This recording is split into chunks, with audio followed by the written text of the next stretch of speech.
I'm Amitha Sharma. Tonight on KPBS Evening Edition, SANDAG approves a $204 billion transportation plan. It sets up the framework for future projects for the next 35 years. Good and bad news for SeaWorld from the California Coastal Commission. The commission gave the marine park the green light to build a bigger tank for orcas, but they won't be allowed to breed them. Cots are lined up for this weekend's Sleepless San Diego at Liberty Station, how the giant sleepover helps the homeless, and what's being done to help unsheltered people prepare for El Nino rains. I'm Peggy Pico. Also ahead, how would you like to see a play in a car, or how about on a tennis court overlooking the Pacific Ocean? Find out at this weekend's Without Walls Festival of Theater, Dance, and Music. And Barrio Logan's Chicano Park may be on its way to becoming a National Historic Landmark. KPBS Evening Edition starts right now.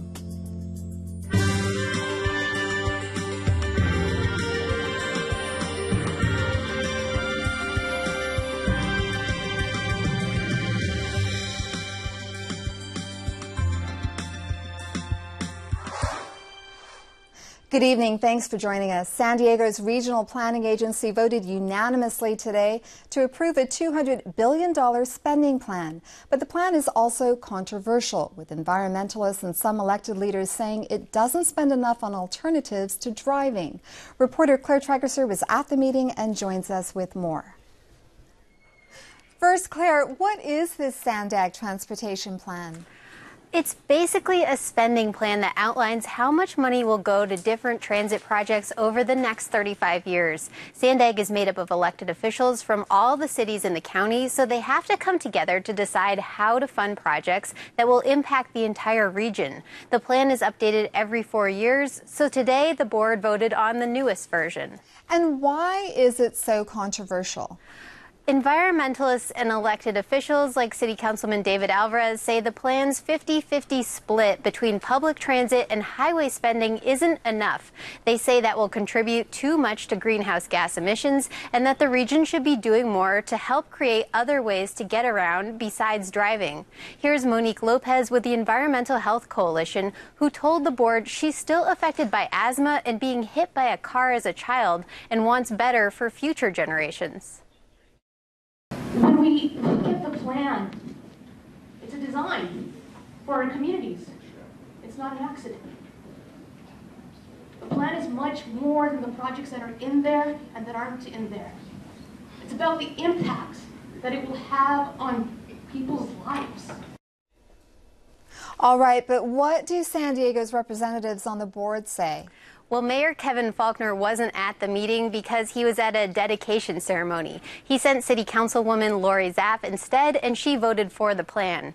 Councilman Todd Gloria, who's also on SANDAG's board, says the plan is a good compromise. He says its public transit spending is actually impressive. This plan dedicates the foreseeable future 3/4 of the funds that are available to transit, because it's a marked improvement of the last plan that only gave half of the money to public transit. Any sense of what will happen next? Well, SANDAG's previous plan is still held up by a lawsuit from environmental groups who say it doesn't do enough to curb greenhouse gas emissions. So we will now see whether those groups also decide to sue over the current version. KPBS reporter Claire Trageser, thank you. The future of SeaWorld's orca attraction is in question today after the California Coastal Commission rules the marine park can expand their killer whale tanks, but there is a condition. They cannot breed captive whales to fill them. Dr. Todd Schmidt, SeaWorld's senior veterinarian, spoke out today saying breeding benefits the orcas. Well, breeding is a natural and fundamental right of animals. We know killer whales are social animals. It would be simply inhumane to not allow them to breed. Breeding is, one, it's stimulating for the animals. It also, the production of calves produces social bonds that are fundamental for the social structure of killer whales. We know that. SeaWorld was seeking approval from the commission to build 2 orca pools called the Blue World Project, one filled with 5 million gallons of water, the other with 450,000 to replace the current 1.7 million gallon tank. During the commission's hours-long meeting last night, SeaWorld said they would be willing to accept a cap of 15 orcas, but banning breeding at the park would eventually lead to the extinction of the orca program. The park has 11 killer whales. As the debate over gun control heats up, 2 more shootings today at 2 separate campuses. One person was killed, another wounded at a shooting at Texas Southern University. Police are detaining 2 people, and early this morning, 1 person was killed and 3 others wounded after an overnight confrontation between 2 groups of students at Northern Arizona University. Meanwhile, President Obama met privately today with survivors and relatives of those killed in an Oregon Community College shooting last week. 9 people were killed during that shooting. After he wraps up his visit to Oregon, the president is coming to San Diego. He's expected to land in Miramar on Saturday and fly out around 1:30 tomorrow afternoon. His motorcade may cause some road delays. The next speaker for the U.S. House of Representatives may be from San Diego. Republican Darrell Issa told MSNBC today that he could be a potential candidate for the post John Boehner is hoping to vacate at the end of the month. He also made the comment on his Twitter page. If elected speaker, he would be the first San Diego representative to hold the post and the second from California after Nancy Pelosi. It's known for its vibrant murals and as a historic center of Mexican-American culture. Now, Chicano Park in San Diego's Barrio Logan neighborhood may be on the way to becoming a National Historic Landmark. Congressman Juan Vargas introduced a bill to study the park's national significance. He says the designation will preserve the site for future generations. Chicano Park opened in the 60s amid protests against the construction of a CHP station. It was listed on the National Register of Historic Places 2 years ago. Governor Jerry Brown signed a series of bills today that will regulate how marijuana is grown, transported, and sold in the state. In a statement, Brown said the new law will ensure patients have access to medical marijuana, and it puts a, quote, robust tracking system into place. Medical marijuana has been legal in California for nearly 2 decades, but cities have struggled with how to regulate it. A measure to make recreational marijuana legal in the state is expected to be on the 2016 ballot. Many of the new regulations will not go into effect until 2018. Starting next year, police in California will need to get a court order before they can search suspects' phones for messages, photos, and other digital data. Civil liberty advocates support the bill, but law enforcement groups say it hampers investigations, especially in cases of child pornography and other online crimes.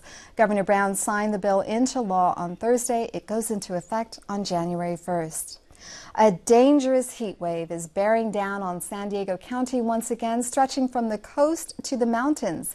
KPBS reporter Susan Murphy tells us the extreme weather is taking a toll on seniors. San Diegans are in the grips of yet another heat wave. In El Cajon, one of the hottest places in the region, temperatures hit triple digits before noon. You can tell when it's 100 degrees or more. And it's hard to breathe. Wally Robinson is at the Salvation Army Senior Nutrition Center in El Cajon. Everybody staying cool? It's one of 100 designated cool zones across the county where people are directed to stay safe. Drink a lot of water, right? Drink a lot of water, eat a lot of extra fruits and vegetables. Well, as long as you're inside and there's air conditioner, it's good. But you go outside, it's really bad. Robinson and 50 other seniors are hunkering down here for the morning and afternoon. Good. Many don't have air conditioning at home, like Frederick Burbank. Miserable. Makes it, it's nice in here, though. Come down here, have a nice lunch, and get to feel cool for a little while and play bingo afterwards. This latest heat wave, the third in 3 weeks, follows the hottest summer on record in San Diego County. Pretty hot. Pretty hot. Donna Bonin is thankful for a place to enjoy air conditioning and meet new people. I like the camaraderie, the friendship. The scorching temperatures are not expected to ease until Monday. Wally Robinson knows just where he'll be. But the more you can spend inside a place like this, the better it is. Susan Murphy, KPBS News. And the threat of floods from a super El Nino this winter puts thousands of San Diego's homeless people at serious risk of illness and even death. Peggy Pico shows us how advocates say you can help. Hundreds of people will camp out at Liberty Station this weekend for this year's Sleepless San Diego. The annual event raises awareness about nearly 9,000 homeless people living on the streets or in shelter. Joining me with details and plans for protecting unsheltered families from El Nino rains are my guest, Herb Johnson with the San Diego Rescue Mission, host of the event, and Dolores Diaz with San Diego County's Regional Task Force on the Homeless. And Herb, how does Sleepless San Diego help the region's homeless community? Well, I think it brings a level of awareness to people who may not get to see homeless people up close. I mean, see them on freeway ramps or panhandling on the streets. It's really an educational forum for the young people that come, or even the adults. We'll have 20 other partners, homeless providers there, and people can rotate through all of their booths and find out more about the services that are provided here in San Diego. So how many volunteers are you expecting, and is there still time to join in? We're pretty filled up on volunteers, but there's still plenty of space for people to come and participate in the event. And do they need to sign up ahead of time, or can they just show up? They should go to the website, sdrescue.org or Sleepless San Diego. But they can also walk in on Saturday. It's a lot easier on us if they register ahead of time. You'll know they're coming. And Dolores, how does San Diego's numbers of homeless people compare this year to last? Unfortunately, the number went up. It went up by 2.8%. So in 2015, we counted over 8,700 homeless persons, sheltered and unsheltered, and about half of them are on the streets, living in places not meant for human habitation. Well, let's talk about this super El Nino. If the rains come and the way they say they're going to be in this record-setting way, how would that impact the thousands of people who are unsheltered? Well, you know, homeless service providers are very concerned about just people being unsheltered, period, because there's a lot of vulnerable people that are out there that have illnesses, that are sleeping under bridges and places that will be flooded when it rains. So they're doing everything possible. Plans are underway to get as many people, and unfortunately, there won't be enough spots for people to come in out of the elements. And Herb, I know that San Diego inaugurated a new permanent homeless shelter run by St. Vincent de Paul. What's the shelter situation in general like here in San Diego today? Most beds that are in all of the homeless providers' operations are pretty much full. So St. Vincent's does have the ability to flex a little bit in bad weather. For the rescue mission, we're pretty much full every single night. We have an emergency shelter that takes in 60 mothers and kids every night. I have an envelope of about 20 that I can pull on an emergency string. Other than that, our capacity is all determined by our conditional use permit. Well, I know Dolores, San Diego County just released $10 million to build supportive housing for homeless people who are seriously mentally ill. How much supportive housing do you think is needed? Well, we have over 8,700 homeless persons, you know, and there's never going to be, I shouldn't say it this way, never, but the resources are so limited. And permanent supportive housing has two major components. It's not just the structure, it's the services that are needed for persons that need behavioral health services. And we have to remember that the county and the city of San Diego work very closely together to try to leverage both things. And it's just, it's an expensive and difficult thing to do in San Diego. We have to remember that the county of San Diego provides services for people across the entire region, not just for homeless persons. And getting back to Sleepless San Diego, Herb, what do you hope people who go there and experience this will walk away with? Well, it's a stay late or sleepover event. Mostly kids and young families will sleep over. We'll have 1,000 people out there. We'll put on about a 4-hour stage show with some poignant videos. The young people will get a chance to walk around to all of the service providers, learn something about homeless, and hopefully at the end of the night they'll have an understanding and maybe perhaps decide they either want to volunteer or they want to donate money for the homeless cause. All right, and that's still available. I want to folks know that Sleepless San Diego takes place this Saturday and Sunday at Liberty Station. We have a lot more information on our website, kpbs.org. Dolores Diaz and Herb Johnson, thank you so much. Thank you. Thank you. Facilities to help patients with mental illness in San Diego County are overwhelmed. The Salton Sea is drying up and solutions are scarce. And residents in Point Loma are fuming over proposed flight path changes. Join us for the roundtable tonight at 8:30 here on KPBS.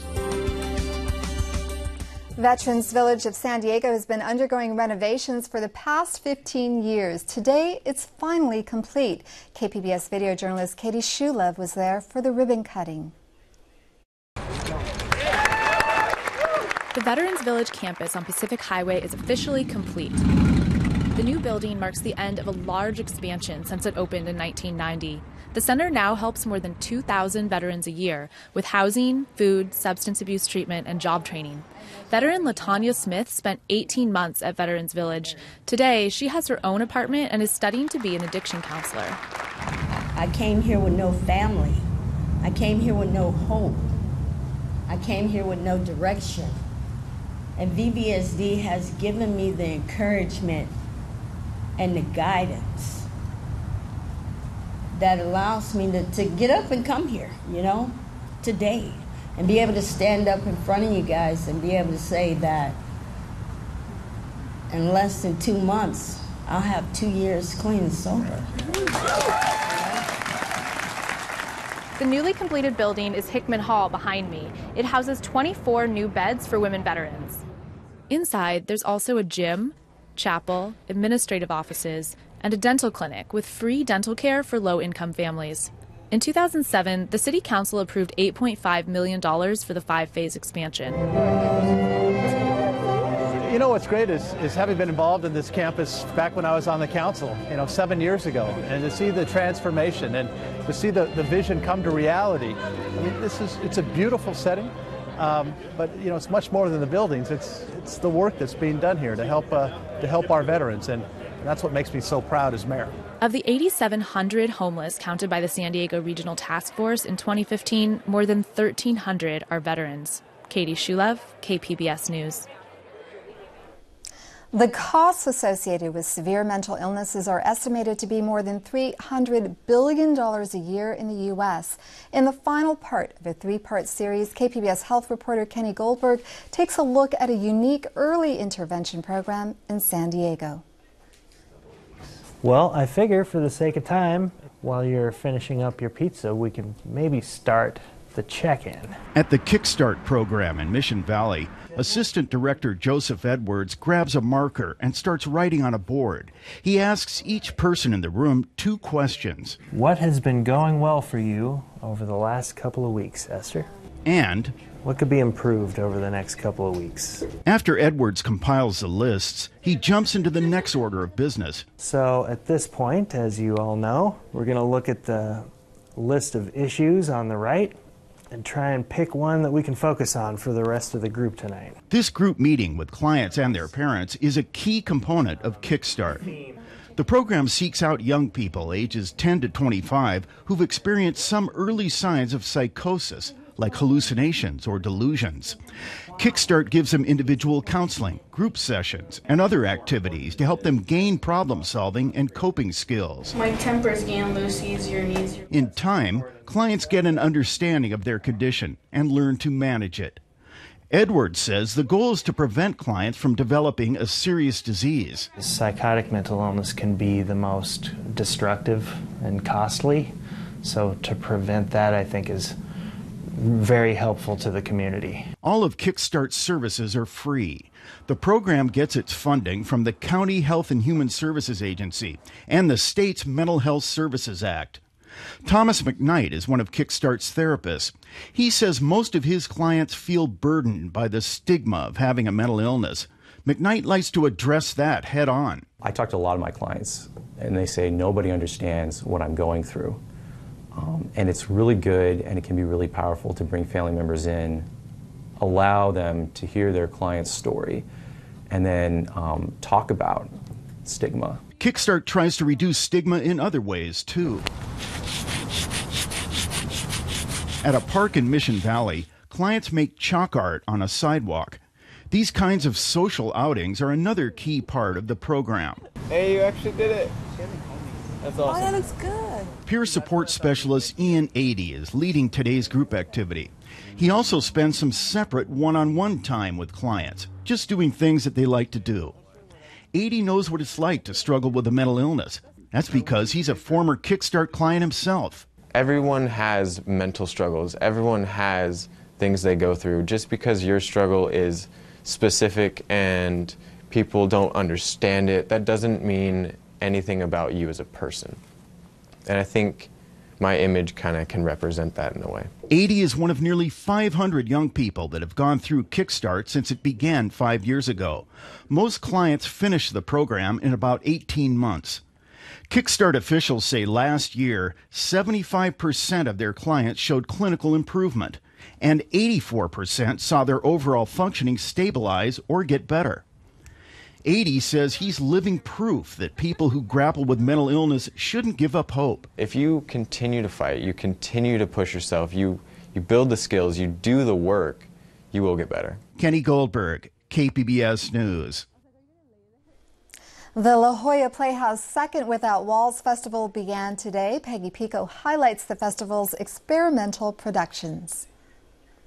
How would you experience a play if it were performed in, say, a car or on a tennis court or on a city street? Well, you can find out at this year's Without Walls or WOW Festival. The three-day event is a series of experimental and immersive performances done outside the theater, where plays, music, and dance are done mostly on and around the UC San Diego campus.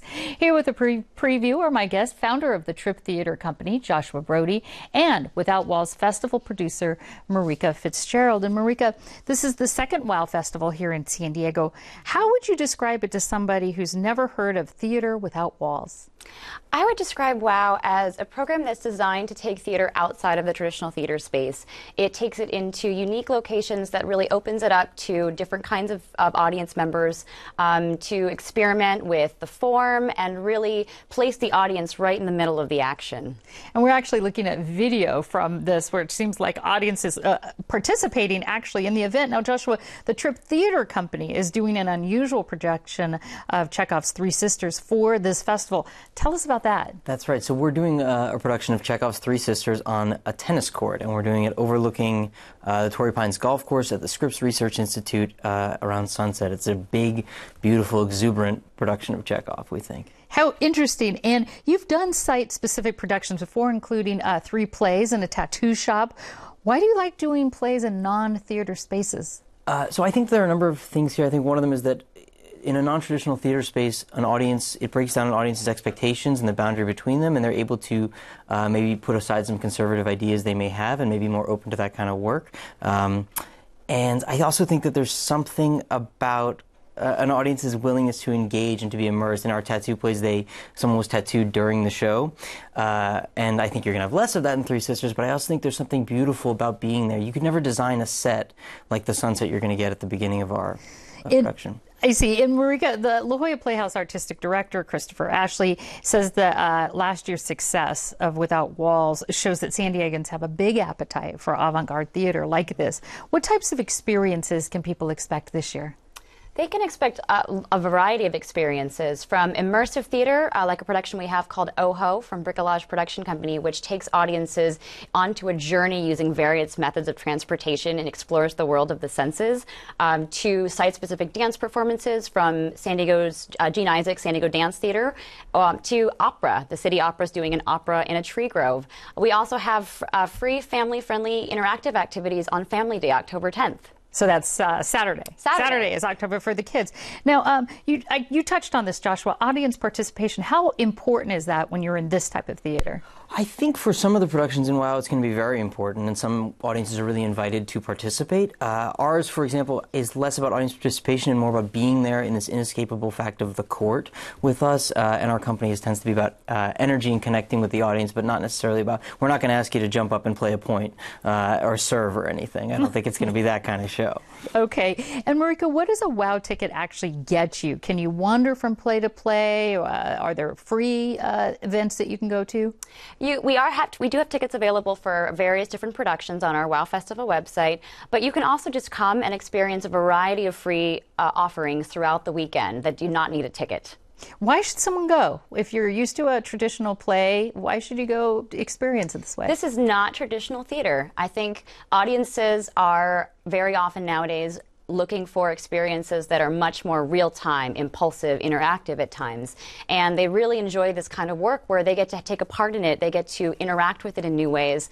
And it's not necessarily a traditional theater goer that is often drawn to this work. So I think if you are looking for something to challenge yourself in terms of what kind of art you might be interested in, or some places to take your family for the weekend, there are a lot of opportunities to do that I think people will enjoy. And Joshua, as we've said before, you've done this quite a bit. Who do you see in the audience? Do you see a wide range? We really do. You know, we see people aged 11 to 100. We get a huge variety of audience and audience who are drawn to it for different reasons. I think that people are going to come see this play who have said to themselves, oh, Chekhov is boring, and this is going to be the least boring Chekhov you've ever seen. And I think that some audience members come looking for that kind of radical experience, that really enjoyable experience. It challenges them a bit. All right, Joshua Brody and Marika Fitzgerald, thanks very much. I want to let folks know that Without Walls Festival is at and around the La Jolla Playhouse on the UCSD campus and runs through Sunday. More information at kpbs.org. Your forecast this weekend along the coast, you can expect mid to upper 80s with it hitting 89 degrees tomorrow. Inland mid to upper 90s with Saturday your warmest day around 98 degrees. In the mountains a little cooler, mid 80s, but triple digits in the desert reaching 100 degrees. Thank you for joining us. Have a great evening.